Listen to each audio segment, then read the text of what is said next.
This episode may contain strong language and adult themes. Viewer and listener discretion is advised.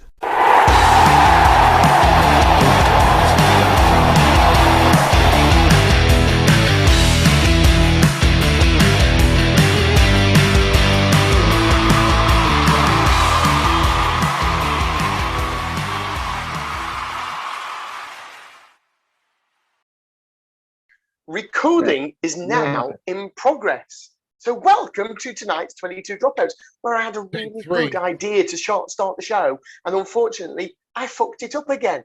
And so Daryl is back at his seat. Hello, Daryl. I'm doing very well, thank you. Good. I don't know, what have you done to your hair? Have you just grown the top a little bit there or something, or have you been dyeing it? I haven't done anything, I just haven't gelled it today. Gelled it. Oh, quite dapper. No. You want me to go and do that now? You're looking rather dapper, Darryl, actually, mate. He is, rather but you know what? Yeah, No names, no pack drills. My game at the weekend, the referee went to the toilet 7 times before the game to put more gel in his hair and brush his hair. It wasn't Ethan, was it? Wasn't George Selwood? It wasn't Ethan. It would be 8 if it was Ethan. Was it George Selwood? No, it wasn't, because George. Where was George? George was running the line in the Wales game. No, he wasn't. No, he wasn't. That was Christoph. That was Christoph. Yeah. Christoph was there. And, where did I see George? Was he doing the Prem game? Oh, he would have been doing the Quinn Sarries game. Yeah, I think so. Yeah. So we do apologise, Harlequins, for the amount of cologne that will be spilt on the floor. So we apologise for that on behalf of. I'm guessing he was back. He was probably trimming his back, having it waxed or something from the physio. I guess he played in the backs, yeah. Oh, George, if he ever did, he was definitely a back. Definitely a back. So tell you what, then let's go around the room then. Daryl, I guess you played rugby in your early life. Where did you play? I was a centre and a winger. That's why he's still so fast now that he has got so many hits on YouTube and social media running after the ball, because he's that dead fast. Whereas I'm not, because I was a hooker for all those years. So I used to plod between 2 different malls that the backs had screwed up. Phil, where can we guess Phil played as a young man? Now, don't chuckle, Julian. Can I just say something here? Look at that look. He's got to be a scrum half. Can I just say something here? After that photo of Phil that appeared the other day, that taken when he was a young man in the Mounties, I reckon he was in the backs. I reckon he was a centre or a flanker. Yeah. It was a second row flanker and 8. Ah, okay. That was my fighting weight. I was around 100 kilos, 105 kilos. Now, when you say centre, second row and 8, is that where you started and where you finished, or was it just that they went, no, he's not good there, we're going to try him somewhere else? When I first started playing, I was playing in the second row, but because I like to hit and I was relatively fit and fast, they put me to flank, and then of course I decided to fit 8. So there you go. But the reason why I didn't play 8 regularly, because the guy who was playing 8 was shortlisted for Canada. And so therefore he was way better than I was. Nah. Jules, where did you play? Centre, inside and out. Jules, just stand up a minute. To be honest, I've played everywhere. Isn't that called by centre? Yeah, right. The last game I played was an old boys game though, and I started at hooker and finished at 10. No, that's pretty impressive. And did you get through all of those other 8, 9 people while you were doing it? No. I started playing in the front row, and then I sort of, after 5-10 minutes, I went, screw this, and moved to 10. Told the 10 to go play front row because he was a front row anyway. Sam, what about you? Hooker and blindside flanker. Short-lived for obvious reasons. Started at Kelso High School, went through to Kelso and then Kirkcaldy, and then Malta. I'm surprised you're not listed on the Maltese team, to be fair, mate. I would give my left arm and my left leg to play for Malta, mate, but that's not. I just hear that that's short this year. We're not that short, mate. But Daryl, I was cleaning up my garage yesterday in the preparation or planning stages for my wife, converting my garage into an arcade. And I found a box from 18 years ago that was sitting in my garage ever since, and it had hair gel in it. I should have kept it for you. Hey, well, I'm glad you know what it felt like to use it then, Phil, yeah? Keep it for me, yeah?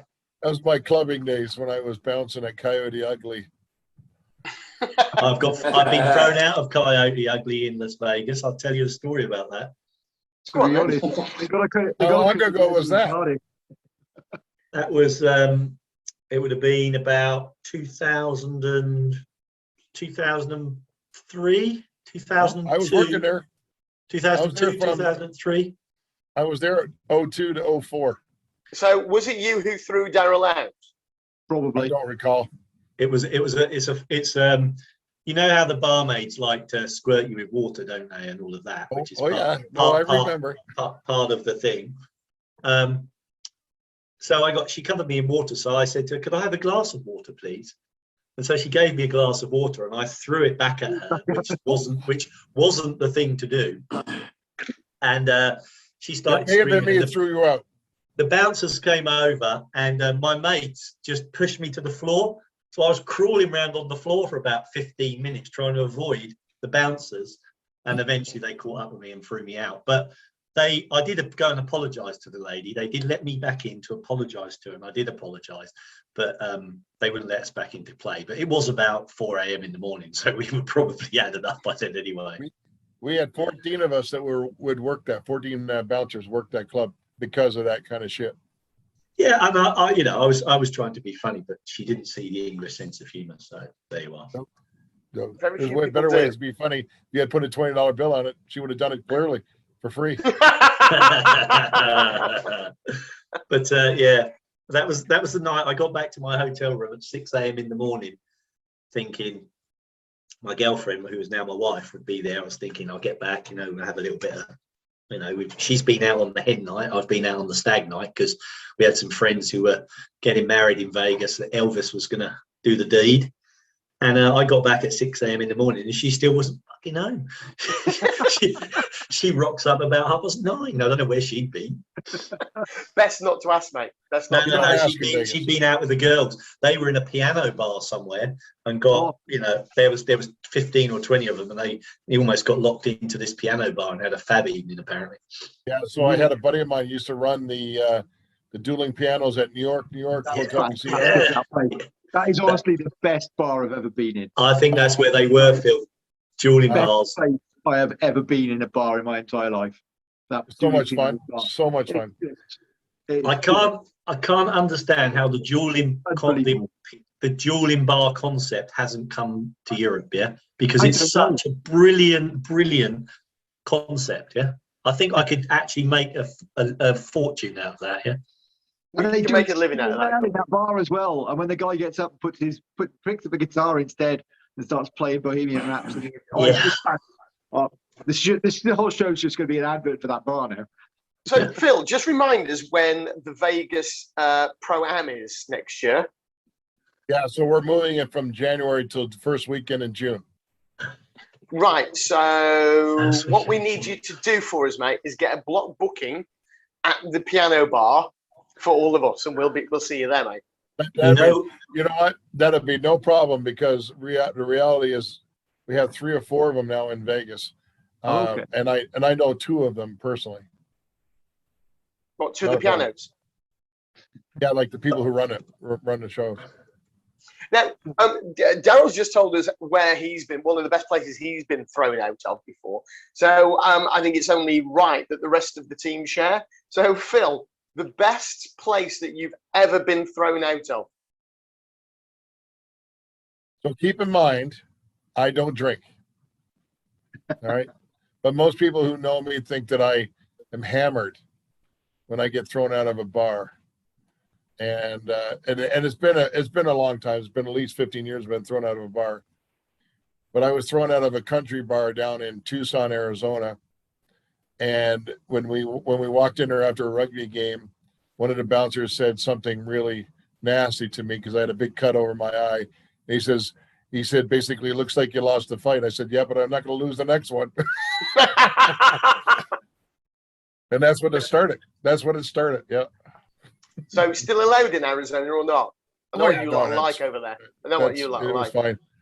Yeah, and we all marched out. The whole rugby team was inside there, and then when we got thrown out of there, basically we all marched. The ones that didn't get thrown out all marched out in protest, ripped their shirts off, and everybody marched out in protest. Went to the next bar. Next door, obviously. It was nearby, yeah. Jules, now we know you have been thrown out of a few bars on tour. I honestly can't remember ever being literally thrown out of a bar.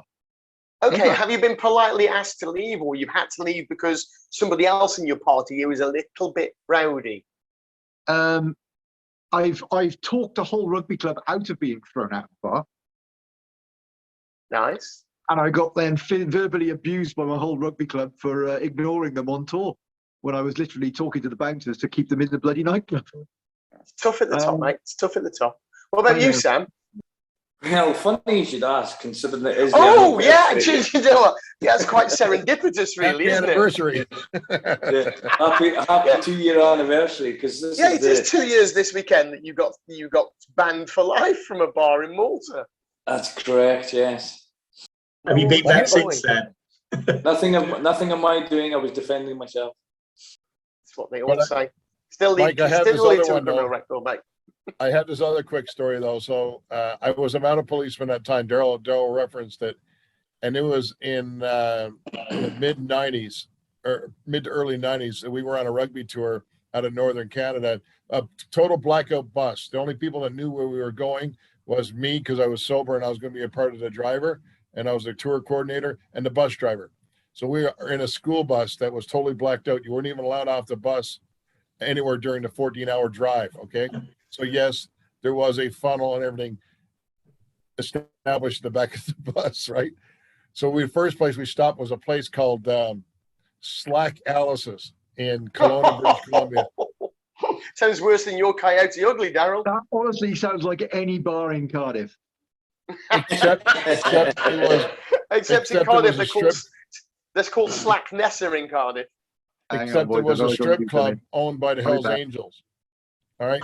So we go in there, and all these rugby guys thinking they had a shot at all of the strippers in there, and then the Hells Angels / bouncers decided that they had enough of it, and a couple of them, the bouncers pulled knives on the rugby players, and I, being the mounted policeman, I went over there and I said, "Look, I'll get all these guys out of here if you put your fucking knives away." And they end up putting their knives away. And I showed them my badge and I said, "I will be responsible for them. I'll get them out of here." We got them out. I got every one of them out. Everybody got on the bus. And as soon as we jumped on the bus, the beer bottle started throwing at the bus like there was no tomorrow. So nobody got hurt. Sounds like a scene out of the Blues Brothers, doesn't it? Yeah. Just imagine what your soundtrack was like. Now, I was determined we were going to talk about rugby tonight. I've just got another Mike. story about. Sorry, Julian. I was going to say, Mike, have you ever been thrown out of a bar? Yeah. You're not getting away with it. I think I'd like to just listen to Daryl's story first. There's a certain very famous international referee, Julian, who got thrown out of a bar in Sweden. Do you remember, for setting the fire extinguisher off? God, yes. Yes. I do remember this. He even tried to use his own Wikipedia page as ID. The next year to get back in. Next year, yeah, so we could get back in because they wouldn't let him in. Yeah. Yes. Who was that? I'll put it in the chat. I'll put it in the chat. His wife Polly doesn't know about it. He does. I'm sure he does. Yeah. If we're talking about the same person, then it looks a bit like Jules when he's actually unshaven. He's taller than me. And slimmer and lankier. Slimmer, fitter. A better referee. Ooh, now you're going low. Yeah. Although these days, I think Julian could take him on in a race. Mike, when do you think you So tell us your story then, Mike. If we're about when you were thrown out of bar. Well, I've done what you guys have done and diplomatically managed players and friends out of bars and diplomatically managed them into the one next door, only to regret that decision a few minutes later. But I think there's only one time I've been ever asked to or told to leave a bar was on a vet tour to Marbella. I went into the into a karaoke bar, and there's a group of girls, all expats, and they were all dressed as pink ladies. And there's blokes running up and down from the toilets with their pants, and she's giving them a kiss and throwing them in this carrier bag. So I looked at this card she's got shoved down the bra, and it says, "Get a man to give you his pants." And she said, "Well, how about it?" They'd all got different dares, and I went, "I'm not that easy. If you want them, you've got to get them." So I took her around the side of the bar where everybody started gathering and said, "Come on, it's up to you now." And she's getting egged on. Well, kneels down, buttons come out, open, pulls it down and goes, "You're not wearing any." How she found my dick, I don't know. But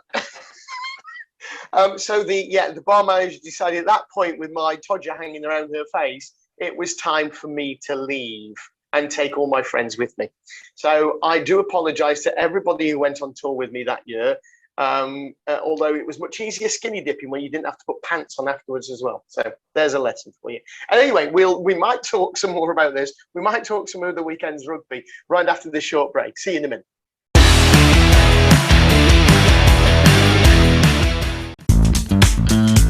When you need clear and concise match official communication systems, look no further than the brand new AXIWE AT350. Radios they're always useful, they always help us, especially AXIWEs, where all three of us can be open at any time and we can have open communication. Available now from refcomsglobal.net. Investing profits into match official development worldwide.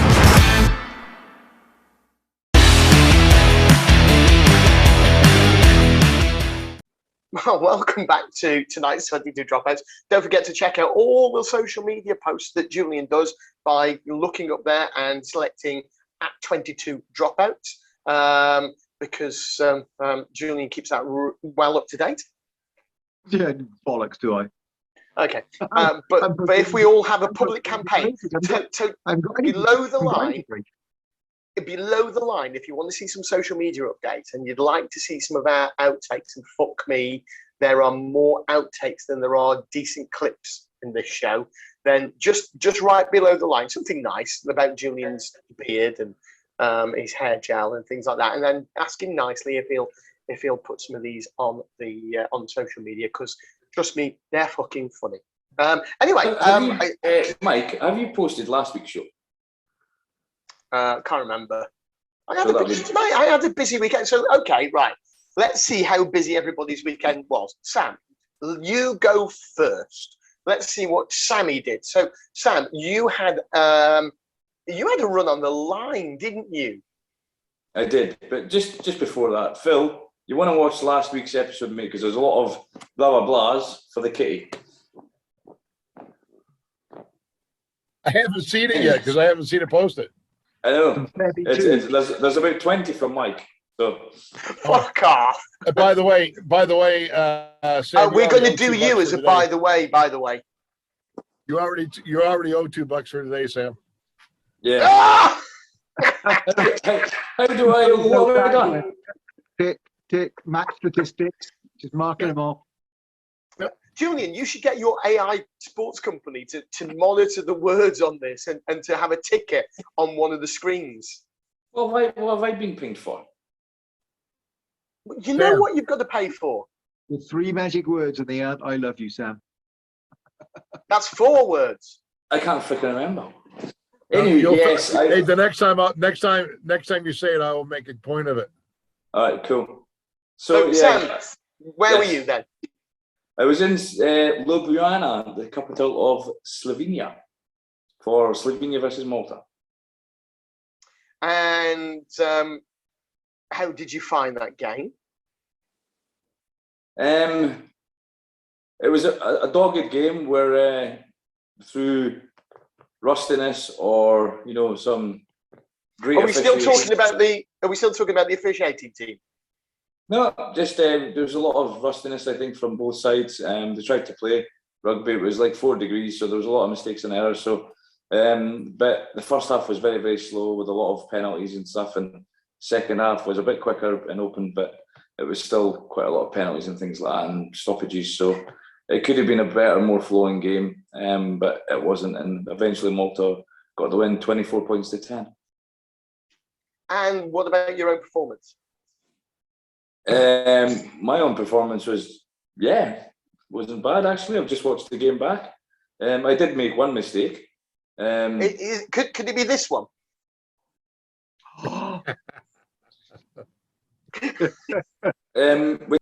Your positioning here, Sam. Yeah, that's see whether his boot was on the line. Yeah, well, you see, that's the difference. If you look at the actual clip I sent you afterwards, instead of pinging me on that, that wasn't. It's actually a bad angle because he's actually diving in for the line, and you can't see how far away is from the actual try line when he's doing that. So he didn't even touch the line. It's a missed tackle, as you rightly pointed out on the 22 group chat. Twat. But I did make one mistake. I did in the first half. Ball out, player out, and I lifted my flag up, and then I saw the guy jump, and I put my flag back down, and it should have stayed up. But luckily, it's not. Luckily, it wasn't caught on TV. But you just see the guy. You seen the guy jumping up and tapping it back, but I should have, stopped that.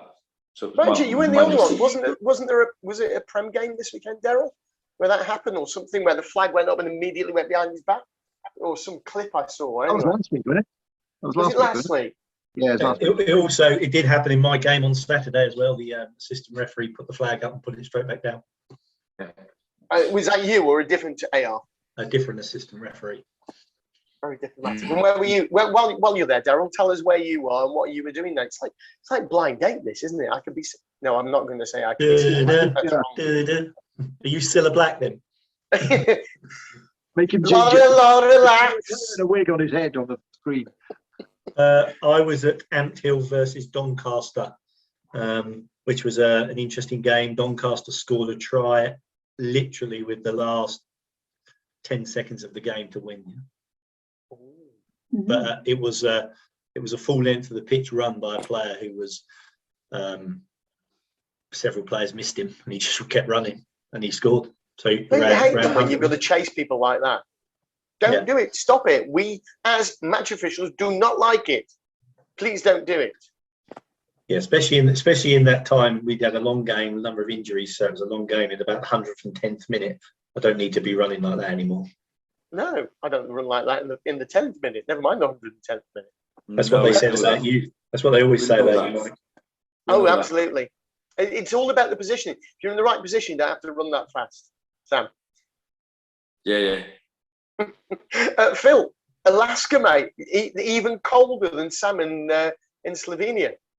Yeah, 8,452 miles and never even left the country. And then when I arrived up there, I did 500 plus miles in a car. So why don't you just stay at home? What's that? Why don't you just stay at home? I am staying at home this weekend. Oh, good. It's but my you wife's didn't do birthday. any rugby at the weekend, did you? It's my wife's birthday, so I'm going to say hi, happy birthday, honey.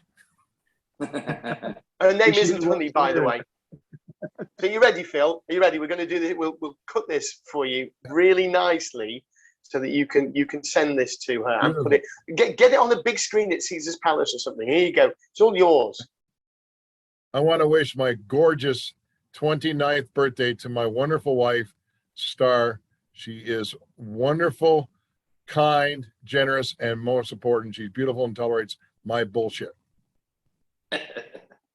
Happy birthday, Star. Happy birthday, Star. Happy birthday, Star. Phil, did you really say 29th birthday? I did. I think we're ending the show here. And that's why I've been very happily married the second time.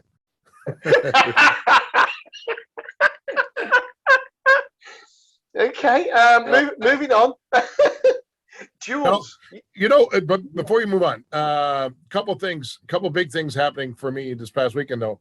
One is the Orlando Tropical Sevens is moving from Orlando to Tampa, Florida. Same weekend, but it's changing venue. Why is that? Contract with Omnigate, with the host facility. I knew the contract was expiring. I didn't know if they were going to be able to get a new contract, and apparently they couldn't. So they moved it to Tampa. That's okay because it's probably a third less than cost to get to Tampa. Oh right, okay. And what's the facility difference like though? Oh, it'll top notch facility. Well, we got to Jules. You stayed in country, didn't you, this weekend for a change? I did. I was flying nowhere this weekend. I was down in Norrköping, fourth official or fifth official for the Sweden versus Czech Republic Women's International. And Sweden won 31-16. So good day at the office for the Swedish girls. They played some bloody good rugby, I have to say. It was a nice game to watch. Del Robert from Belgium was in the middle. Had a cracking game, which was very, very good. Did she not have a bit of an incident? She had a little comedy moment during the game. We did actually have a chat before the game, and Rebecca, our assistant referee from Sweden, asked her, "Oh, are you going to keep your bracelet on?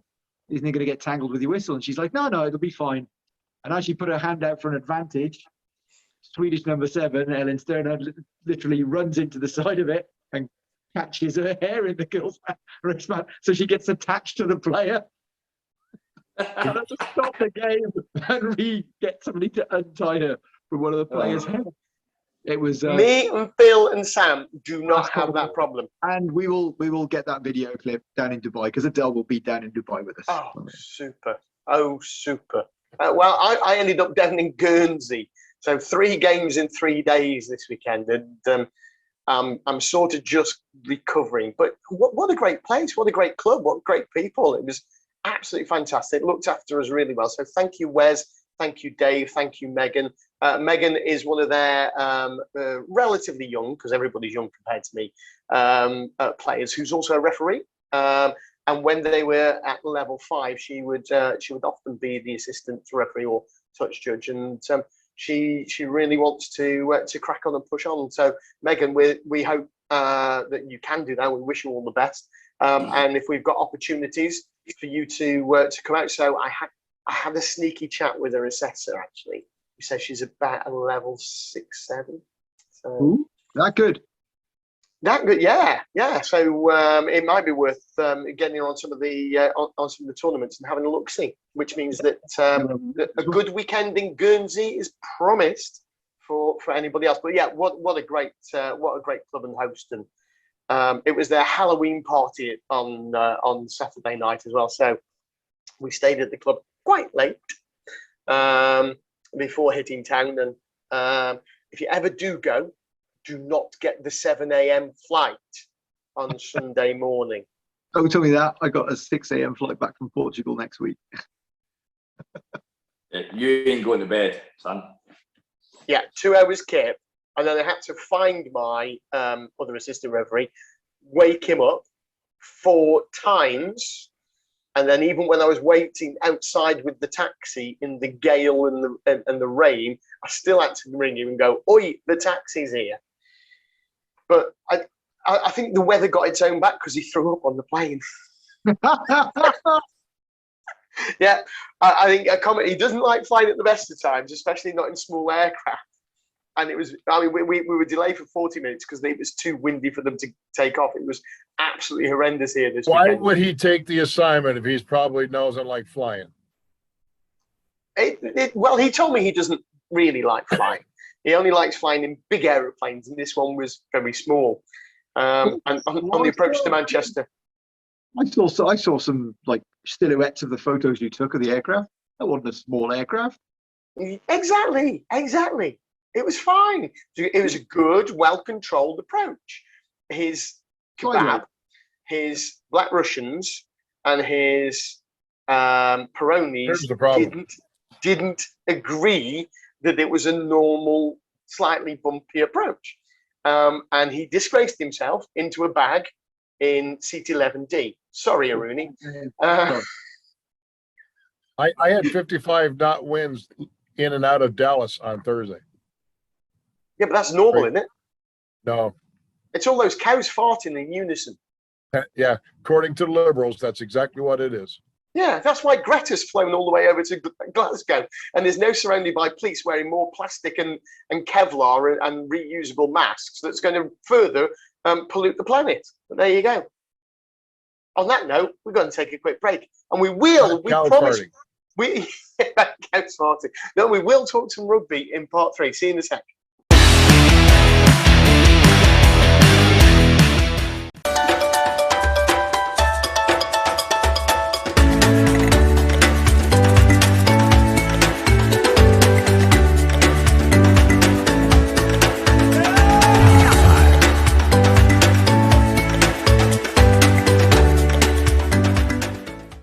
Hi, I'm Tom Barndell, former England 15s and 7s player. In 2022, I'll be supporting the first ever Samburu Sevens rugby tournament in Kenya.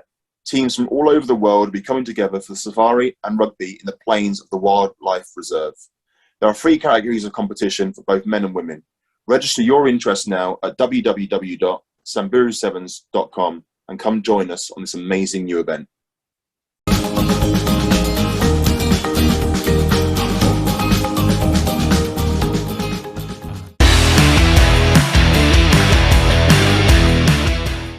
Welcome back to part 3 of tonight's 22 Dropouts. We're going to talk some rugby. It's definitely time to talk some rugby. The reason being, I've done some research again. I've got some notes again, boys. Jules, it wasn't that bad last time. So let's kick off with some of the controversies this weekend. Have you seen posts from people and players about the standard of officiating in the autumn internationals? No. Oh, okay. Have a look on social media. I think one of them, and I won't say who it came from, but he plays for England in the front row. And his comment was incompetent knobs. Oh, no, I saw that. Yeah, well, learn to spell. Knob has got a K at the front. It depends if you're talking about a hobnob or a... Well, to be fair, on that one, that's $1 I owe. Oh, it's Nevada Old Boys as knobs, but no K. And he could have been talking about a nice oat biscuit. He could. We know what he's talking about. Actually, did anybody see that Wales game? Yes. What did you think? I thought it was all right. I thought there was a number of decisions where I was like, okay, he's missed that because it was so fucking quick, he didn't see it. But yeah, I'll go with that. What do you think about the processes they employ? In general, I thought Mathieu did it right. I thought Carl and who was the other one? Christoph tried to talk him into a red card at one point. Now, is that the tackle on Ross Moriarty? That's the one, yeah. Yeah, so it was Nepo Lulala, who not long before almost scored a try until he dropped the ball.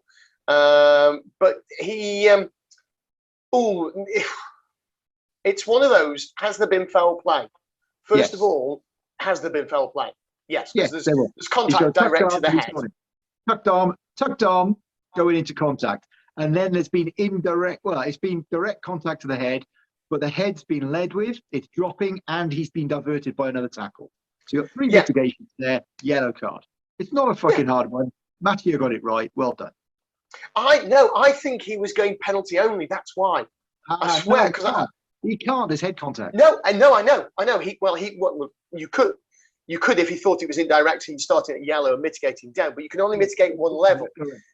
So when I watched that, and I watched it back a couple of times, I thought one of the things he was trying to do is because of the dip, because Ross did lead with his head, and his head was as low as his knees nearly. And the fact he's already been tackled, and the fact that tackler is pushing him towards Nepo, that he was going to go for penalty only. And that's what personal opinion, I've not spoken to any of the officials about it yet.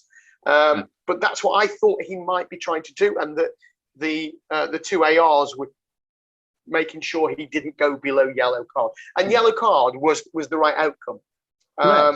There was a lot of people who were saying what a rubbish decision it was. Actually, Thomas Shanklin, another guy who loves a podcast, on CoComs, I thought he did really well. he was quite decisive. He was incisive, and also he would go back over those decisions in simple speak for people who were watching, and show why the referee reached that decision. So tip of the slipper to Tom Shanklin. Thought he did a really good job at the weekend. Quite impressive. Does anybody think that Alderman Jones will come back from his shoulder injury? Yes. No. He's I don't- Robocop. I don't know what he did. So he went off fairly early. He needs to stop now. Oh yeah, he should have stopped years ago. He's not coming back. He's not coming back to the Lions, is he? He's coming back. No, listen, if he wants a couple of 150 years, caps. Exactly, 150 caps. He's made a massive marker there. He doesn't need to come back. no, if he wants a couple of years in the MLR like the rest of them do, just to see a little bit of the world, he needs to stop now and go over there and play an amateur sport in the state. What? Sorry, Phil. Somebody took a shovel out to America for a second. Phil can't disagree, though, can you, mate? How can I argue? Exactly. So, the American way with a rifle. let's talk about Jones then. What was the update? I saw him go off in the game. I've seen nothing in the press about it since. I don't know what the update is. He's gone off with a dodgy shoulder after the game. Nothing in a sling. He's moving his shoulder okay. It's not dislocated. It's something mild. So he'll be back. Okay. I mean, it could still be ligament damage, things like that. Anybody see? Anybody? Yeah, probably. I think he'll be back for the Six Nations. Did anybody see? And I haven't. The Wasps versus Bath game this weekend. Darren, were you not there? You always seem to be knocking around when there's controversy. I've heard of the red card, and I've heard of the incident afterwards with the kit man. The kit man. I mean, fuck me. Really now, this Rassi Erasmus stuff. I don't know. I've not heard it, but he when the referee Ian Tempest red carded Mike Williams, was it a dangerous tackle? It was, yeah. The kit manager, Steve Middleton. It was illegal entry of ruck, foul play at the ruck. Oh, was it? Okay. Yeah. So the kit manager, what the hell is he doing knocking around the pitch anyway when he should be folding shorts and bundling socks up? I don't know. But he said something to Tempo, and Tempo dismissed him from the field of play, and he will appear at the same disciplinary panel tomorrow night, along with Mike Williams. I mean, I don't know what happened. I have not seen it yet. But Gopperth, Jimmy, it was an injury then to Jimmy Gopperth, who was treated quite extensively on the pitch apparently, and then had to be stretchered off. I mean, the Bath management have said it was a red card. They said, sorry, mate. There's no argument here. I was reading in the news earlier. Even the Bath management have said, I don't know what angle he's seen and all the rest of it, and the heat of the moment and all it. But we've got no argument. It was a clear foul play. There's a red card involved. We can't argue against it really because there's nothing to argue against. Well, there you go. There you go. So, if you're watching, Rassi, because I know you're a fan, you're a fucking plonker. Look what you've fucking started now by bringing water on. I mean, does anybody know what World Rugby has done about that yet? Are they still having a discussion or something? Yeah, they're still having a discussion. Because he's had his disciplinary hearing, hasn't he? Has he? I don't know. I thought he had it in sometime in October, which of course is way, way, way too late. That should have been dealt with between that game and the next game. Investigated, disciplinary, judgment, off you go, sunshine. But you know, some people think they're above the law. You know how there's this weekend in Rugby Europe, at the low level, the lower tier games, the women's game that we did, the coaches weren't allowed on the field. We weren't allowed to have water carriers, and they're just not allowed on. Water carriers have to be specific people. They're not allowed to be the coaching staff.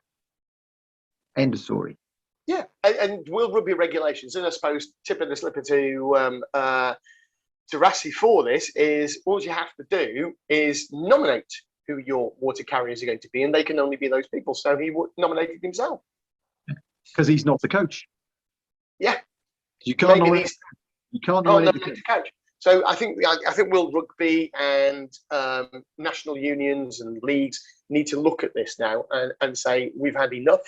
And the people who carry the water in the professional game are generally players who aren't going to come on at all, and in the amateur game they're just replacements, and they have to have a bib on, and that's it. Nobody else. Even in semi-pro, you know, we get them marching up and down and up and down. Take water on. Say again, Hey, Daryl, I got a question for you. There's no point. You know that your island, ever since you went to the toilet, is still erupting. Yes, you're right. Yeah, it is. Is this what you were talking about when I went for a wee earlier? No, he's talking about when I went to Gran Canaria. Oh, Damn thing is still exploding. it is. It is, and that's just the fallout from Daryl taking a golf truck cart for a little ride into a swimming pool. Not that you did that, but it'd make a great story, wouldn't it? It certainly would, but even if it happened, I wouldn't tell you. No, I didn't think you would somehow. Anyway, let's get away from Rassie and all that sort of shit. Have you seen the size of the new player at Stade Francais, this Fijian bloke? No. Oh my days. He's 6'10" and he's 18 years old. Second row. That's How? just, well, he probably can't. Mind you, I saw something in the paper today that a woman is giving. The player I know from that size was Derwyn Jones for Wales. He was in love. Daryl, no, we're not going to break soon, love, because this is part 3. But thanks very much tonight. Daryl's got to go. See you later, buddy. There you go, everybody. I'll speak to you soon. Yeah, you will. Take care, mate. Take care. Bye-bye. Bye. When did we start part 3? 5 minutes ago. Yeah, he's done that. That's twice you've done that. 12 And minutes ago. we had to restart one because you kept. Turn the record on, Sam. Eh? Just be grateful he turned the recording on. Turned it off. There is. Well, I'm going to go as well. So. All right, and Ace, we can talk about him now. See you later, buddy. Yay. Catch you in a bit, mate. See you guys. Take care. No. No, I was looking in the paper today, and there was a little report, and it's what made me think about this guy, is that a woman has given birth to the second heaviest baby ever that weighs over a stone, and took 2 nurses. You have to explain that to all the Europeans watching, mate. I can't. I've got no idea what the conversion is, so I'm going to look to you. Isn't it 16 pounds for a stone? So that's about, I don't know. No, it's not. It's What, 7 kilograms? Anyway, Europeans that watch, just look it up on Google. Just put in stone to kilos conversion. You'll be fine. You'll be fine. Jules will have it in a second. I'm not Jules looking will at have it. it. I'm on my phone now. I'm not looking at that. That's crap. Yeah. Look at that. But yeah, a stone. Alexa, how much is a stone in kilos? 1 stone is about 6.4 kilograms. 6.4 kilograms. I said you weren't 7, so far I off. wasn't far off. You weren't far off. But this guy's already played under 16s at development level. Now, he got a phone call from the FRU development officer, right, who rang him up to ask him if he wanted to play at age grade. And he's come out, and when he was interviewed this weekend, he said, "When I got the call, I thought it was the police chasing me." So I want to know, what was he doing that he thought the police were on the phone instead of the development officer for France? So if you'd like to come on the show and tell us, you'd be more than welcome. I'm going with the over on the Cava. Right? Yeah. I think underage drinking probably, but everybody thought he was 29 because he's that tall. Oh yeah, it says France. It won't be that. Was he wearing the face veil? They'll have you for that, won't they? They will, yeah. Or if you've got a boat that belongs to Britain. Didn't wear a yellow vest when he's car stopped on the motorway. Oh no, they wear pink vests in Stamford, say, don't they? Now, this weekend, look forward to some more rugby and England's first game as they take on the mighty power that is Tonga. Now, fair play to England. They are lending, this is England rugby, they're lending them a doctor, a physio, and an operations manager for the tour because they're struggling.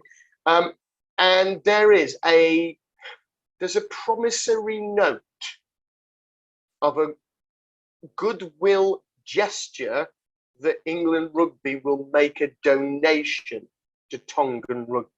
No ticket sales share. No, we'll add £2 on for every ticket sold and just give that to Tonga. I mean, when your ticket's 120 quid, do you care if it's 122 quid? Of course you don't. No. So why don't they start doing little things, little gestures like this? Oh, I tell you what, why don't we start just sharing our good fortune and our good wealth in rugby with these smaller nations?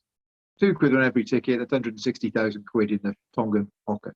Easy, isn't it? The Tongans are getting paid £500 a week if they're lucky. The English players are getting 17.5 grand a week.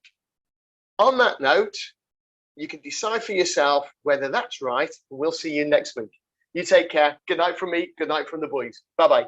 Bye-bye.